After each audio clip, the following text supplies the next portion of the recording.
はい、皆さんこんにちは。機械系男子のケンチです。今回はですね、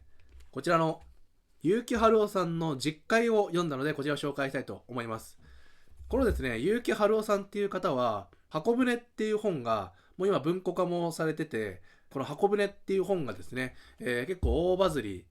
してて、僕もですね、同じ読書系 YouTuber の方とかの動画見てると、箱舟が面白い面白いってめちゃめちゃ上がってるのを見てたんですよ。なのでね、この箱舟読みたいなっていう欲が上がってたんですよね。上がってたところに、たまたまですね、同じ作者の結城春夫さんで、違う作品、実家っていうのがあったんで、もうこっちも面白そうだなと思って、箱舟まだ読んでないんですけども、先にね、この実会を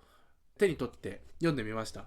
そしたらですね、この実会がもうめちゃめちゃ面白かったですね。箱舟とね、比べることができないのが残念なんですけども、今度ね、また箱舟も読もうと思うんですけど、普通にね、ミステリー小説としては、すごい満足できた。で、この実会のですね、あらすじを紹介するにあたって、めちゃめちゃね、似てる作品をですね、たまたまちょっと前に読んでまして、それがですね、こちらのアガサ・クリスティさんのそして誰もいなくなった。これとですね、設定がめちゃめちゃ似てるんですよね。たまたまですね、僕はこの本を読んだ後に、同じミステリー小説で、この実会があったんで読んでみたら、実会がたまたますごい設定が似てたんですよ。どういう設定かって言いますとですね、この、そして誰もいなくなった、ある孤島に、10人のお客さんが集められて、で、一人一人死んでいくっていう話なんですよ。それとね、ほとんど似てるような状態で、この実会の方はですね、同じような孤島にですね、9人が上陸するんですね。それの設定としては、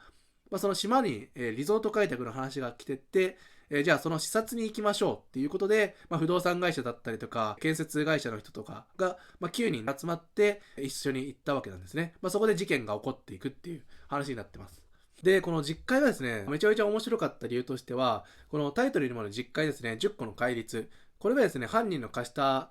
ルールでして、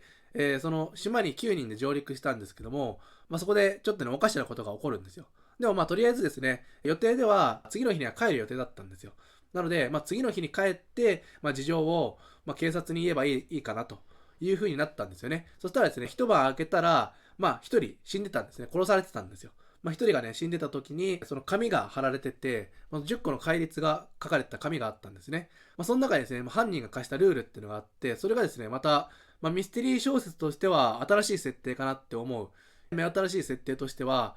その戒律の中にですね、犯人を探してはいけないっていうルールがある。それはですね、島に上陸したのが9人。で、1人が死んで残り8人なわけだから、8人の中に絶対犯人がいると。だけども、それをあぶり出そうとしてはいけないと。犯人としても、ちゃんと脅しの道具を持ってですね、もしこの戒律を破ったら、みんなの命はないっていう脅しがあるんですよ。なので、もうみんな守らざるを得ないんですね。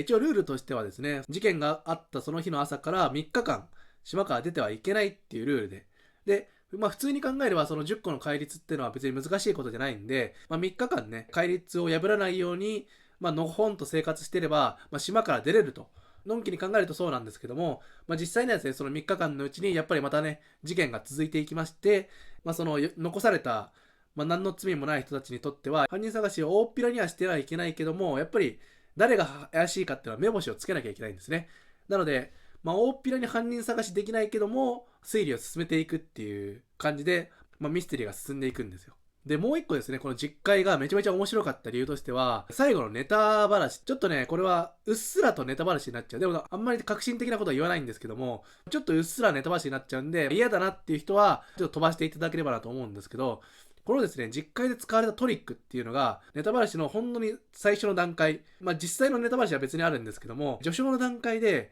思わされたのが、このね、使ったトリックが、このアガサ・クリスティさんのそして誰もいなくなったと同じトリックを使ってたんですよね。本当のトリックじゃないけども思い込まされたトリックとしては同じトリックを使ったんですよ。これがね結構面白いと思ったのが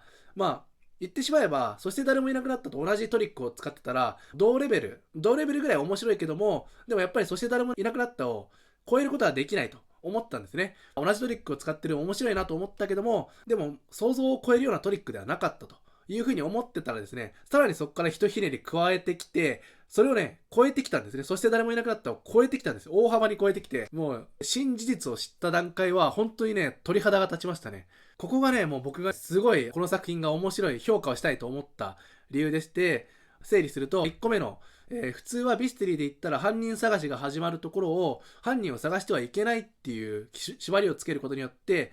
犯人探しをちょっと難しくしてるっていうところ。ここは面白い設定の一つ。もう一個はネタバレしの段階で、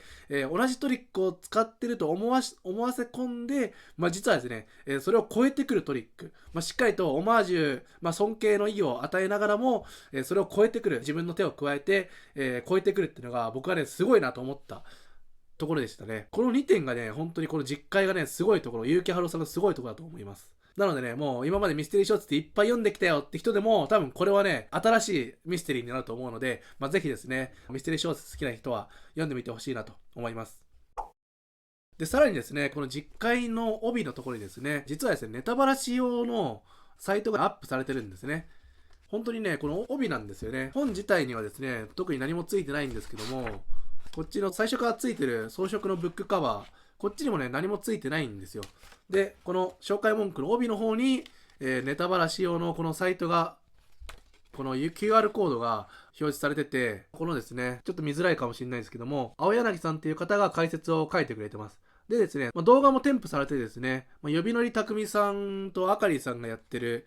本ためっていう動画。こちらはですね、同じようにこのサイトに載ってたんですけども、実はですね、YouTube でも見ることができるんですよ。なので、この実回を読んだ人はですね、ぜひその本ための方行って、同じように感想を話してる3人の動画をね、ニヤニヤしながら見ていただければなと思うんですけども、その本ためでもですね、やっぱり、これはやっぱ新しいミステリーだっていう風に紹介されてたので、やっぱりね、この実回はですね、使ったトリックとしても面白いし、設定としても新しい、もう本当にね、誰でも楽しめるかなと思います。はい。それでですね、今回は、結城春さんの実回を紹介させていただきました。もう本当にね、新しいミステリーなんで、ぜひですね、ミステリー好きな人は読んで満足すること間違いなしだと思います。ぜひ読んでみてほしいなと思います。はい。それでですね、今回の動画はここまでになります。ご視聴いただきありがとうございました。また次回の動画でお会いしましょう。バイバイ。